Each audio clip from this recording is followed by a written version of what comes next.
What if the most feared name in Eurasian history was never meant to exist? You've heard of the Tatars, riders of the apocalypse, shadow of the Mongol horde, the storm on horseback that shook empires. But what if I told you the people who bear that name today, most of them were never part of it, not by blood, not by battle, not even by origin, because science, real science, deep genome scans, just dropped a quiet bomb. There's no such thing as Tatar DNA. The maps lied. The history books blurred the truth. And the name? It was stitched together by conquerors, not ancestors. In the Volga, Tatars descend from Finno-Ugric tribes, Bulgar merchants, maybe even Iranian horsemen. In Crimea, they carry genes from ancient Greeks, Caucasian highlanders, and steppe nomads. In Siberia, some Tatar lineages are older than Genghis Khan's bloodline itself, linked to Paleo-Siberian ghosts who hunted mammoths. One name, 3 genetic worlds, 0 common origin. So what happens to a people when their identity is a historical illusion? Do they lose themselves, or do they fight harder to belong? The contradiction isn't just academic. It's emotional. Imagine carrying a name whispered by your grandparents, only to learn your DNA tells another story. Not of warriors, but farmers. Not of Mongol generals, but forest shamans and mountain traders. Maybe you weren't a child of conquest. Maybe you were the conquered. And yet the name stuck. Tatar. It clings like smoke. It survives empire, exile, forced migration. But what truly binds these people when bloodlines don't? If identity isn't in the blood, then what is it? A memory? A myth? A choice? Maybe the answer lives not in who the Tatars fought for, but who they quietly became. Because along the banks of the Volga, one group of Tatars carries a forgotten legacy in their cells. And it's not what history told you. It's what their DNA is about to reveal. Because along the banks of the Volga, something extraordinary is hiding in plain sight. You see an old Tatar man, hands weathered like river stones, reciting prayers in flawless Turkic. His ancestors, he believes, were children of the steppe, riders, warriors, stormbringers. But inside his cells lies a very different truth. The blood beneath the prayer isn't Mongol. It's not even fully Turkic. It leans Finno-Ugric, Bulgar, Slavic, a quiet river ancestry, not a roaring steppe one. Geneticists broke it down like this: roughly 80% West Eurasian and only 20% East Eurasian. Volga Tatars are more European than most of their Turkic-speaking neighbors. Imagine that. A people who speak the language of conquerors, yet carry the genes of forest tribes and river dwellers. They look to the east for cultural pride, while their DNA points west, deep into Uralic and Bulgar soil. It's a contradiction etched into every family tree. And it doesn't end with numbers, it spills into memory. Because for centuries, the Volga Tatars held on to a dual identity. Their poems speak of battle, but their land sings of farming. Their stories recall horses, but their bones speak of settled life. Are they Turkic in tongue, but not in blood? Or are they something else entirely? Something no empire could ever name? Maybe what happened here wasn't conquest, but alchemy. A language layered over local genes, the nomadic identity painted onto a farming people. And it worked, until science pulled the mask away. So what do when your voice speaks steppe, but your blood sings forest? If the Volga Tatars aren't the heirs of the steppe, then who is? Because someone out there still carries the nomadic spark, the wind in their veins, the dust of the open plains in their DNA. And that trail leads south, to a peninsula scarred by exile, and a people whose genes still remember the sea. In Crimea, the land doesn't just remember, it breathes. Beneath the shallow waves, fragments of temples, broken amphorae, coins worn smooth by salt water, remains not of Mongols, but of Greeks, Romans, Alans, Goths. Yet the people who live here today, they carry a name whispered by steppe warriors, Tatars. But peel back the name, and their blood tells a different story. Because Crimean Tatars, genetically, don't belong to the East. They align with the Mediterranean, with the Caucasus, not with the Mongols, who supposedly shaped them. It's a living contradiction. On the southern coast, families cook with olives, herbs, grains brought by sea traders. In the mountains, Old women still wear veils like their Caucasian ancestors. And across the steppe, descendants of the Nogai still ride, dance, and chant like nomads. 3 faces, 1 identity, no single origin. Crimean Tatars are a human mosaic, each shard from a different world. Greeks who never left, Goths who blended in, Turks who ruled but did not erase. The Tatar label came later, branded by conquerors, repeated by empires, misunderstood by history. But the genome doesn't lie. Science shows they share more with Balkars, with Armenians, even Italians, than with Kazakhs or Mongols. Their genes don't echo the thunder of hooves.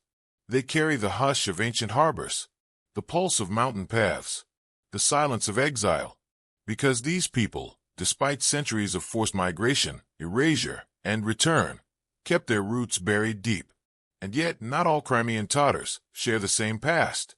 Some remember the sea, others the steppe, and what they passed down isn't always the same. Because in the highlands, in the coastlands, in the endless grasslands, 3 subgroups evolved side by side, each shaped by geography, by marriage, by loss. But while Crimea holds the key to one version of the Tatar story, far to the east, another version breaks every rule we've learned so far. No shared past, no clear ancestry, and not even a common language. Just a name, spoken by people whose genes refuse to match.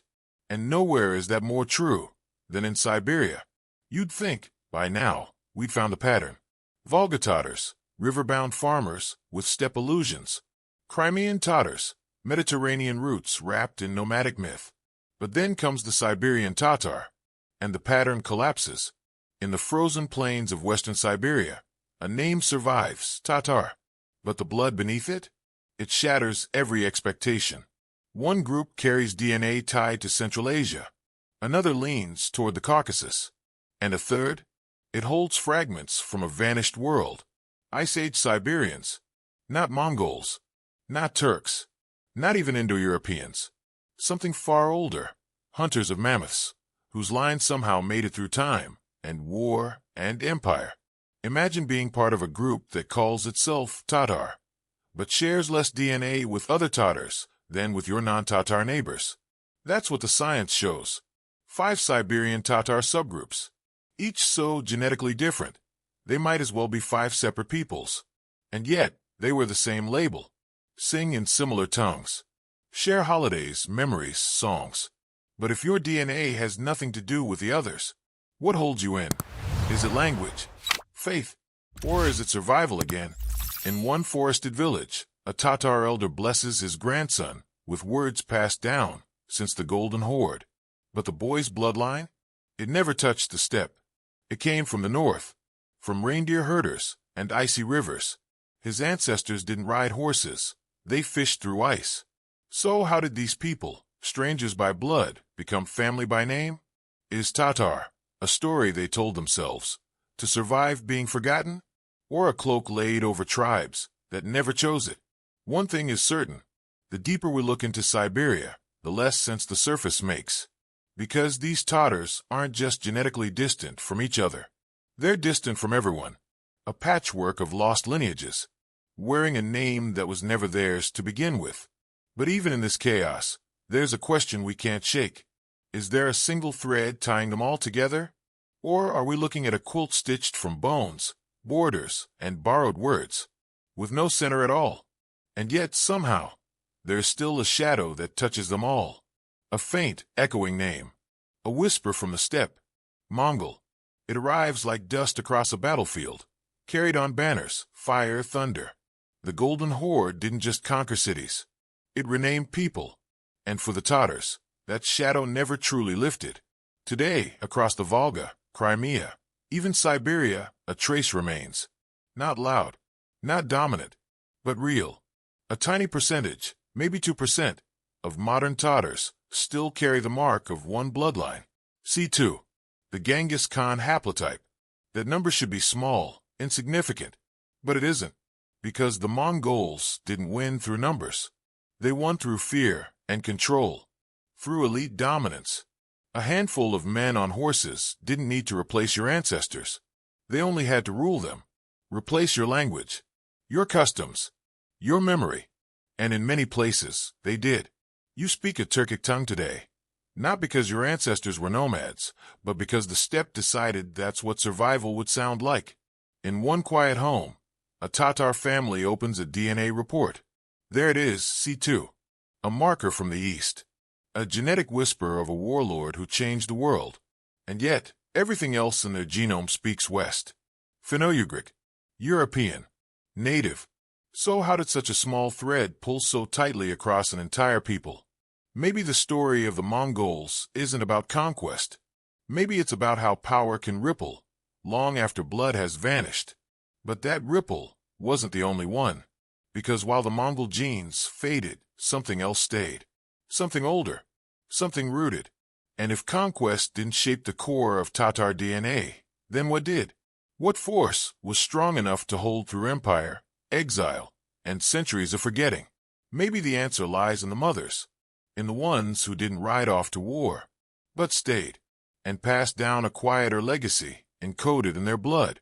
But not in the way you might think. Because if the conquerors rode in with blades, the women stayed, and carried something far more powerful. Memory. Mitochondrial DNA, passed only from mother to child, quietly records a different history. One untouched by war.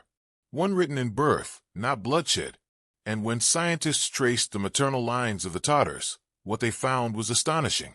Not a burst of steppe invasion, not an Asian flood, but continuity. Deep, ancient, rooted.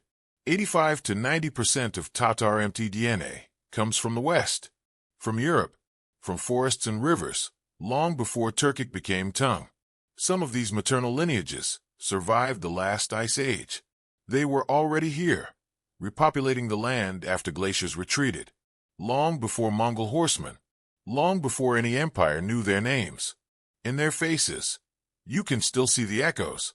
Eyes shaped by Uralic blood, cheekbones traced to Greek colonies, to Gothic survivors, to steppe brides who learned to stay. These women weren't in the war chronicles, but they endured the aftermath. Plagues, deportations, forced conversions, loss after loss, but still passing on the thread. They weren't the ones who named empires, but they'd built what endured. You can feel it in the rituals, the songs sung to cradle children, the foods passed down across exiles, the quiet strength behind every migration. They didn't write the headlines of history, but they kept the roots alive. And that's the contradiction. Tatars may speak a warrior's language, but they carry a mother's blood, old, steady, uninterrupted, an unbroken chain when everything else fell apart. But while the maternal story runs like a silent river, the paternal line, that one crashes like a storm, because where the women preserved, the men were replaced. And what the Y chromosome reveals is not quiet at all, because where the mothers whispered, the fathers collided. The Y chromosome tells a story that doesn't flow, it fractures. It doesn't preserve, it overthrows. And for the Tatars, it's a battlefield inside the blood. One lineage, R1A, splits like lightning across two worlds. One side, European warriors, echoes of Slavic clans, forest raiders, even Viking hands. The other, steppe-born, the pulse of Turkic horsemen, swift and burning. Then there's N1C, the Uralic thread, carried from Arctic forests, from shamanic tribes who spoke to the wind, now buried beneath moss domes and warrior legends. And finally, C2, the rarest, the ghost of Genghis, still flickering in the lines of a few Tatar men, like a spark from a fire long burned out. One people, three legacies, and 1,000 contradictions, because for generations, Tatar clans held on to stories of nobility, conquest, divine descent. But the science, it complicates everything. One Tatar man opens his DNA results, proud of the warrior blood he's always believed in. But instead of Mongol royalty, he finds farmers, fishermen, tribes that never rode, men who stayed close to the earth, while legends rode ahead without them. And yet the truth doesn't shame. It reveals. This was never a single tribe. It was the aftermath of many. Clans rebuilt after battles. Villages renamed by empires. Names taken, lost, reclaimed. A father's code, rewritten over centuries. So what do you do when your ancestral pride is built on survival, not victory. Maybe that's the real nobility. Not the blade, but the seed. Not the charge, but the stay. And still, one question echoes through the blood. How did this tangle of ancestry, warrior, wanderer, and worker, survive so much loss? So many borders broken. So many homelands vanished. What preserved it when memory fades? Maybe the answer lies in time, in something deeper than conquest, older than even empire itself. Because the genome has a clock, and that clock is about to point to the first impact. Not just a birth, not just a lineage, but the exact moment when identity began to mix. Because in Tatar blood, time doesn't flow in one direction. It collides. Bulgar traders from the Volga, Khazar converts with steppe armor and desert scriptures, Kipchak horsemen who burned through borders, Mongols who ruled like shadows, Ottoman whispers at the edge of memory. All of them left a mark. And scientists, they've done the impossible. They built a genetic timeline, not from stone, but from strands. And what they found is chilling. Every great empire, the ones that marched, traded, converted, ruled, left fingerprints in Tatar DNA. Down to the century, down to the generation. It's all there. Bulgar blood rising around 700 CE. Khazar impact by the 9th century. Mongol spikes around 1250. A soft Ottoman wave brushing the coastlines by the 1500s. It's not theory. It's time-stamped inside the genes. And when you zoom in, what do you see? Ruins. Mosques with half-standing minarets. Synagogues burned, rebuilt, then buried again. Swords laid beside Slavic beads. Bones wrapped in customs that shouldn't have mixed, but did. Every war, every migration, every treaty left something behind. Not just in books, in people. And still through all of it, something stayed. A core. A thread that refused to break. Because each empire tried to dominate, to overwrite, to absorb. But the native code? It didn't vanish. The Tatars didn't just survive empires. They carried pieces of them inside their cells. So the real question is no longer who they were. It's what they became. In this storm of genes, language, faith, and exile, did something truly unique form? Or was the signal, that last trace of ancient Tatar identity, washed away in the flood? And if something did survive, could it still be hiding in the most unexpected place? Inside a broken gene, inside a sickness, or maybe inside a cure. Because what if the most ancient parts of you weren't just echoes of the past, but warnings for the future? Tatar DNA doesn't just carry memory. It carries risk. In recent years, doctors began noticing something strange. Unusual cancer patterns, clusters of rare diseases, in families with deep Tatar roots. At first, it looked random. Then, one gene kept showing up. CDK12. A mutation. Small, silent, and deadly. In most of the world, this variant is rare. But among Tatars, it appears at rates far higher than expected. And it isn't the only one. Other mutations, some tied to immune response, inflammation, fertility, have shown up again and again. They're called founder mutations. Genetic quirks passed down through isolated populations. They start as survival tools. Sometimes they're gifts, but carried long enough, they can turn into traps. It's like your ancestors left a locked box, and inside it are both weapons and wounds. Today, Tatar geneticists are racing to understand it, not just to save their people, but to decode a legacy written in blood. They're testing bones from ancient burials. They're mapping lineages across centuries of exile.